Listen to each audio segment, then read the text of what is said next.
Okay, so um, I've been playing this game, tennis, recently, and I figured I should pay tribute to McQueeb's um, Noita perk lists, videos, things.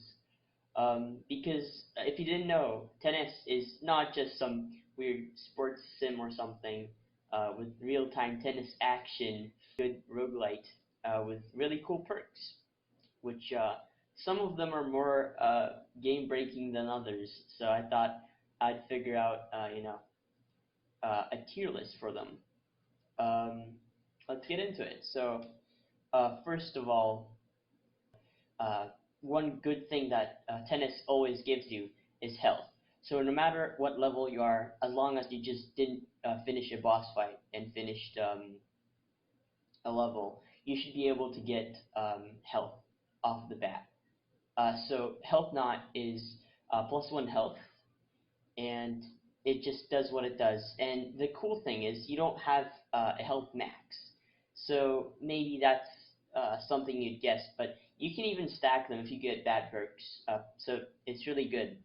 I'll put it at like occasionally useful, just because again, if you're playing good, you don't even take damage because you beat everything in one shot. I'll get how you do that, but it's really good. It's really good. Again, if you take damage, only 3 hit points is really low. So you have to, if you get hit once or twice, you have to, accompany your health. Next up are the ones that you not always find. So heart knot you always find, and these ones are common. So the first one, flash powder, increases explosion size. So in the game, there are two types of explosions that you do at least that you can affect with flash powder. The first one is the tech key, which is kind of kind of vague in what it does, but when you press it, you can immediately see that it removes all the projectiles that you get shot at, and it's like in a vicinity. So when you can increase the explosion size, and make it even more time to shoot back, it's really good. So I would say very good, just because you'd pick it, if you want to progress through the game. It's an overall good perk. Next one is horse powder. Now this one I would say is one of the hardest ones to actually use well. It's mainly there for you to just hit your ball back, like in tennis. Most of the times you'd get hit by projectiles and not be able to avoid the bullet hell that is the enemy's shooting back. So it's really hard to master, and I would put it mm, like occasionally useful, maybe even little to no value, just because it's you don't get so much movement speed out of it. It's not really immediate, so I put it occasionally useful. Next up is itching sigil. So increases orb storage charge speed. What it means is when you play the game, there's like orbs, your own kind of tennis racks, and each time one of those balls, charges on the top right, you can immediately either use a tech to consume one, or serve a ball, serve a tennis. It's nice because in the late game you're gonna have a lot of enemies that are gonna shoot things that you have to use your tech on, uh, like some of those late game enemies that use non ball projectiles, which is it's amazing. Like I'll not spoil it, but it's really cool that you can get enough charge for your orbs to occasionally tech and explode everything in your vicinity, including those other things. So it's really good. I would again put it next to Flash Batter because both of them work together really well and help late game. Next up is Orb Vessel, so +1 orb storage. So this one I would say is really occasionally useful, but I'll put it in no value, or like little to no value, because the thing is, it like there's really little like occasion in which you'd actually want to serve like multiple balls or multiple ticks at the same time, because if you'd have just really good itching sigils, you just be able to do it without having to care about your max. So that's like you're just gonna take it one in your time, one upgrade like that in your entire game. But most of them are stackable. So just the rares are the ones that don't stack. So that's why I'll put just like little to no value, because again, it's not often deal to use two of them at the same time, and couldn't wait just a few milliseconds later to use one after it regenerated. Next one is loaded dice. So, okay, this is one of those things that, okay, so I'll just read the description. Increases deflect chance. What this means, right? You have a lot of these ball projectiles that you can just destroy, or like try to destroy in a really close vicinity. And what this does is it adds somewhere around 15% deflect chance, which means everything that like even like things that are not deflect orbs or like deflect projectiles on you, they'll immediately become your own tennis balls and will damage the enemies. Problem is, if you don't know when that's gonna happen and you already have a thing on the field, your multiple, which I'll get into later, it it just destroys because the balls go out of the court, and you can't really keep all the focus.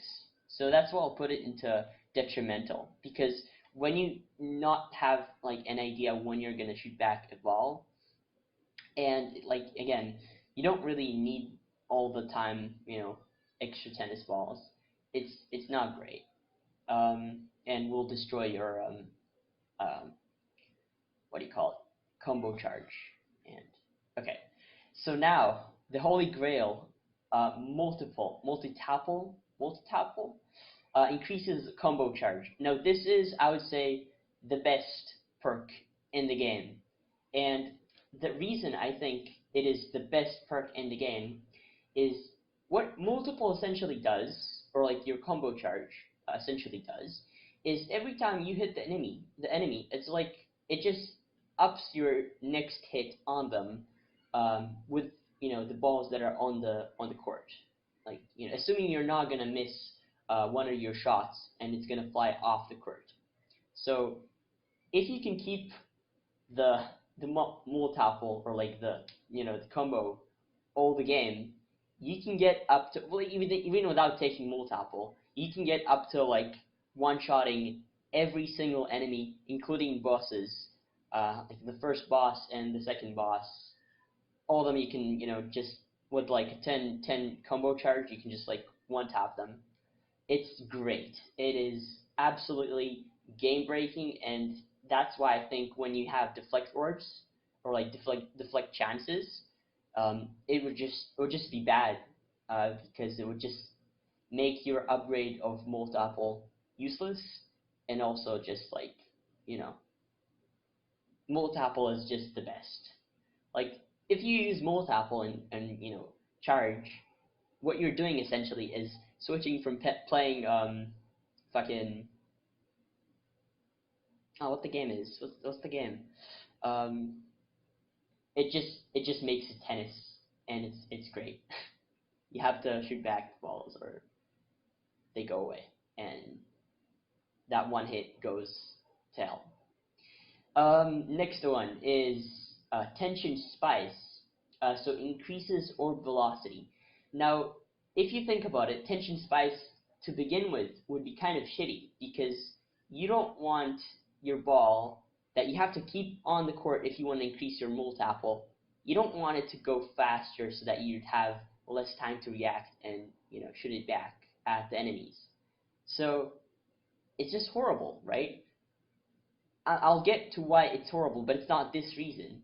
You see, both Vacation Sauce and Tension Spice, both of them, although decreasing and increasing orb velocity, they actually change opposite for the enemy's projectiles against you. So if you pick tension spice, although your own tennis ball is gonna fly faster, the enemies are not gonna shoot as fast. Or like no, it's not. They're like the amount of you know balls that are like projectiles that they're shooting at you. It's more like how fast those projectiles move, and it's just it doesn't tell you this, but that's why if you want to have more reaction time to the enemy's projectiles, that would be good. But again, offense is the best defense, so that's why I'd say both of them are kind of shitty. So yeah, I wouldn't pick any of them, and that's why I'm putting it in detrimental, because when it's balanced, it's just the best. And now we get into the rares. So these ones, they don't stack, and they're really rare. Like you cannot get them, once every I don't know 3 waves or like 4 waves. It's not common. Um, so the first one is heavy shirt. No knockback when taking damage. Now I would say this one is almost at exceptional, but there's one twist, right? When you take damage, you occasionally, just avoid it completely. So even when you do take, damage and you have a little bit of freeze or like soft lock, it's just like, really seldom. So like it's very good, but it just doesn't get to the game breaking tier. Now, Panic Juice, on the other hand, is absolutely exceptional. Now, Panic Juice increases dive recovery, is that one move that you do after you jump and move to one side, which is pretty much like a kick dive with your like racket on the side. It's really good, and what it does is just let you make more of them faster. Now, why would just jump on the side? Why would you want to do that? So the first reason is if you don't choose horse powder, um, panic juice and dive recovery, and like diving like as a move, is your fastest move to get to the ball if it's on the other side of the court. And you really want to do that, and you will do that often if you don't, have avoiding skills and horse powder. So not only that, but every time you dive kick, you get immunity, and you destroy every ball that hits you, um, but which isn't the other types of just the most common projectiles are gonna be destroyed or affected, and it just like gives you immunity, and it's just one of the best.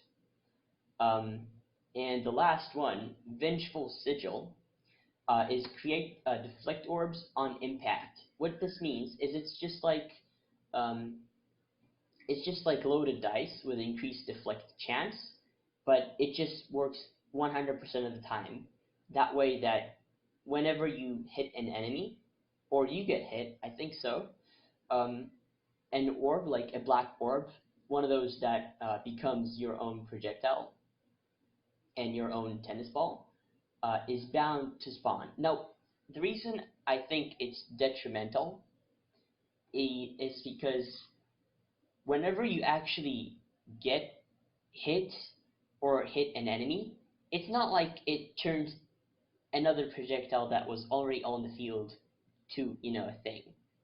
Whenever you spawn more, which this perk does, you not only increase the amount of, enemy projectiles flown at you, it also just breaks your, multiple as always. So it's just like, it's the worst perk that you can get, I would say. So yeah, that's my completion of tennis, the perk list or tier. Um, so yeah, I hope you liked the video. Play tennis. It's a really good game. It's hard as fuck. Um, and yeah, it's really interesting because you not just like a sport is gonna be interesting as a roguelite for sportsmanship or other things that make sports interesting on TV or for broadcast.